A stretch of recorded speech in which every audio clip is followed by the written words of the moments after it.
गुरु प्यारी साध संगत जी, नमस्कार जी। आप सब कैसे हो? आशा करती हूँ बाबा जी के श्री चरणों में अरदास करती हूँ कि मालिक की कृपा से आप सब बहुत खुश होंगे, मौज बहार में होंगे और अवश्य ही भजन सिमरन में होंगे। साध संगत जी, मैं हाजिर हूँ आज आप सभी से एक बहुत ही खूबसूरत साखी साझा करने के लिए। उम्मीद करती हूँ ये साखी आप सभी को बहुत पसंद आएगी और अवश्य ही कुछ न कुछ सीखने को मिलेगा। तो चलिए साथ संगत जी, समय न गवाते हुए शुरू करते हैं। साथ संगत जी, पुत्र वियोग में तड़पती गांधारी जब कृष्ण को श्राप देने चली, तब कृष्ण गांधारी से कहते हैं कि माता, मैं शोक मोह पीड़ा सबसे परे हूँ। न जीत में, न हार में, न मान में, न अपमान में, न जीवन में, न मृत्यु में, न सत्य में, न असत्य में, मैं किसी में नहीं बंधा हूँ माता। काल महाकाल सब मेरे दास हैं, मैं उन्हीं से अपने कार्य सिद्ध करवाता हूँ। हे माता, युद्ध अवश्यंभावी था, जो चले गए हैं उन पर शोक मत करो, बल्कि जो हैं उन्हें स्वीकारो माता। वर्तमान को स्वीकारो माता, भूत दुख का कारण बनता है। साथ संगत जी, कृष्णा की बात सुनकर गांधारी विलाप करते हुए बोली कि कृष्ण, तुम ऐसा कह सकते हो क्योंकि तुम माँ नहीं हो। कृष्ण, तुम क्या जानो एक माँ की ममता, तुम क्या जानो पुत्र शोक की पीड़ा क्या होती है। तुम कहते हो मोह त्याग दो और ज्ञान बातें बतलाते हो, ज्ञान की बातें बतलाते हो। तो जाओ, कभी अपनी माता देवकी से पूछना कि पुत्र शोक क्या होता है। पूछना देवकी से कि कैसा लगता है जब कंस उसके कलेजे के टुकड़ों की हत्या कर देता था। पूछना जब उसका दूध उतरता था और बच्चा न होने की वजह से जब देवकी व्यथित हो जाती थी, तब पूछना उसको कैसी पीड़ा होती थी। पूछना वासुदेव, कभी पूछना। ऐसा कहकर गांधारी धम से धरती पर गिर जाती है।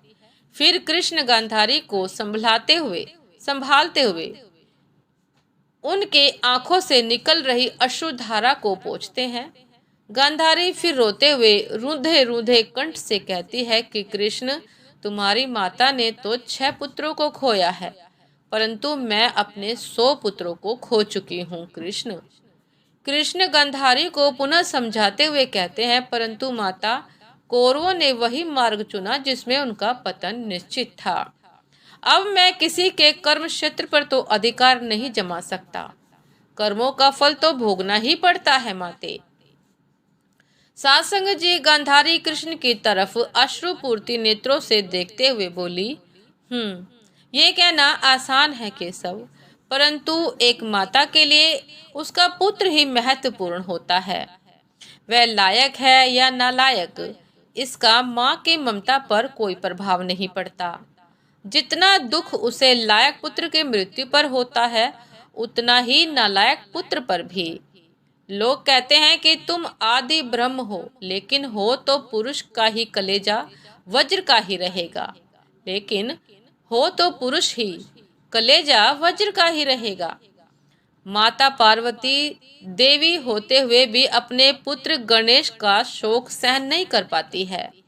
हे कृष्ण, कभी माँ बनकर देखना, जब तुम्हें पता चलेगा कि तुम्हारा गीता ज्ञान ममता के आगे कितना टिकता है। यदि मोह ममता ज्ञान का परिचायक है, तो तुमने इस मोह के संसार की रचना ही क्यों की? बना लेते अपने ज्ञानियों का संसार। क्या आवश्यकता थी मोह ममता के संसार की रचना करने की? तुम भी जानते हो तुम्हारा ज्ञान नीरस है, निर्जीव है, इतना यथार्थवादी है कि उससे संसार नहीं चल पाएगा। तभी तुम मोह ममता का सहारा लेते हो। तभी वहां सभी पांडव आ जाते हैं, जिन्हें कृष्ण इशारे से बाहर जाने का संकेत देते हैं, मगर युधिष्ठिर संकेत को नहीं समझ पाते और गांधारी के पास आकर क्षमा मांगते हुए कहते हैं, बड़ी माँ, हम दोषी हैं आपके, हम अपराधी हैं आपके, हो सके तो माता हमें क्षमा कर दो। सात संगत जी, युधिष्ठिर की वाणी को सुनकर गांधारी क्रोध में भर जाती है। उन्हें दुर्योधन की टूटी जंघा, दुशासन की छाती को चीर कर लहू पीता हुआ भीम का स्मरण होने लगता है। कृष्ण समझ चुके थे कि गांधारी अब पुत्र शोक में पांडवों को श्राप दे देगी। इसलिए कृष्ण गांधारी का ध्यान पांडवों की तरफ से हटाने के लिए व्यंग कहते हैं कि हे माता, टूटना ही था उस जंगा को जिसने आपकी पुत्र वधू का अपमान किया। उस छाती को चीरना आवश्यक था जिसने द्रौपदी के केशों को छूने की धृष्टता की। इन सब का विनाश आवश्यक था, अन्यथा इनके किए गए कृत्यों को मानव अपना आदर्श बना लेता, जिससे इस शिष्ट समाज की कल्पना भी नहीं की जा सकती। हे माता, जिन पर आप शोक कर रही हो वो शोक के योग्य नहीं है। सासंग जी कृष्ण के कहे वाक्यों को सुनकर गांधारी क्रोध से तड़पने लगती है, बहुत क्रोध करने लगती है और कठोर वाणी में कहती है कि हे यादव, हे माधव, मैं शिव भक्तनी गांधारी अपने पतिव्रत धर्म से एकत्रित किए हुए पुण्य शक्ति से तुम्हें शाप देती हूँ।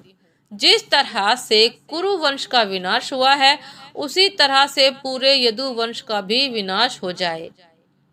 सासंग जी जब गांधारी ने ऐसा कहा तो कृष्ण बोले कि हे माता, यह शाप आपने मुझे नहीं स्वयं को दिया है। आप अभी अपने 100 पुत्रों का पूर्णतः शोक मनाई भी नहीं। आप अपने 100 पुत्रों का पूर्णतः शोक मनाए भी नहीं कि आपने अपने एक और पुत्र को श्राप दे दिया। हे माता, क्या आप मेरा शव देख पाएंगी माते? आपने मुझे श्राप दे दिया है। मुझे आपका श्राप स्वीकार है, क्योंकि ना तो मेरी मृत्यु है और ना ही जन्म, ना ही मेरा इस शरीर से कोई प्रेम है। माते, आपका इस शरीर से प्रेम है और आपने श्राप देकर स्वयं को फिर दुख सागर में डुबो दिया। सासंग जी कृष्ण की यह बात सुनकर गांधारी को अपने किए पर पश्चाताप हुआ और बोली कि हे गोविंद, कुरुवंश को नहीं बचा पाए मगर यदुवंश को ही बचा लो। मैं तुमसे भिक्षा मांगती हूँ, क्षमा मांगती हूँ। हे माधव, अब मैं अपने और पुत्रों के शव नहीं देखना चाहती। सासंग जी कृष्ण गांधारी से कहते हैं कि हे माते, ना मैंने कुरुवंशियों के कर्म पर अपना प्रभाव जमाया और ना ही मैं यदुवंशियों के कर्म क्षेत्र पर अपना प्रभाव स्थापित करूंगा। यदुवंशी भी अपने कर्मों का भुगतान करेंगे जैसे कुरुवंशियों ने किया। हे माता, मैं किसी भी स्थिति में धर्म का त्याग नहीं कर सकता। सात संगत जी, ये थी आज की एक बहुत ही खूबसूरत साखी। उम्मीद करती हूँ ये साखी आप सभी को बहुत पसंद आई होगी। साखी की गहराई आप सभी को बहुत पसंद आई होगी कि कर्म फल से कोई नहीं बच सकता है। जैसा भी हम कर्म करेंगे हमें उसका फल भुगतना ही पड़ेगा। इसीलिए सात संगत जी, हमेशा सदैव सचेत होकर अपना कर्म करना चाहिए। कोई भी अपनी जीवा से ऐसे शब्द ना बोले, अपने हाथों से ऐसा कर्म ना करे, अपनी आंखों से ऐसा कर्म ना करे कि वह हमें भुगतना पड़े, वह गलत हो और फिर उसका हमें भुगतान करना पड़े। साथ संगत जी, यदि साखी पसंद आई हो तो लाइक कमेंट शेयर करना ना भूलिएगा। चैनल पर जो भी नए हैं कृपा करके सब्सक्राइब कर लीजिएगा ताकि चैनल पर मिलने वाली सभी शब्द साखियों की अपडेट आप सभी को समय पर मिलती रहे। साथ संगत जी, आप हमें इंस्टाग्राम पर भी फॉलो कर सकते हैं। इंस्टाग्राम का लिंक डिस्क्रिप्शन बॉक्स में दिया गया है। साथ संगत जी, अभी आज्ञा चाहूंगी, आपसे फिर मुलाकात होते हैं एक नए शब्द साखी के साथ, एक नए विचार के साथ। तब तक के लिए नमस्कार जी। सदा खुश रहिए, मुस्कुराते रहिए, भजन सिमरन करते रहिए। नमस्कार जी।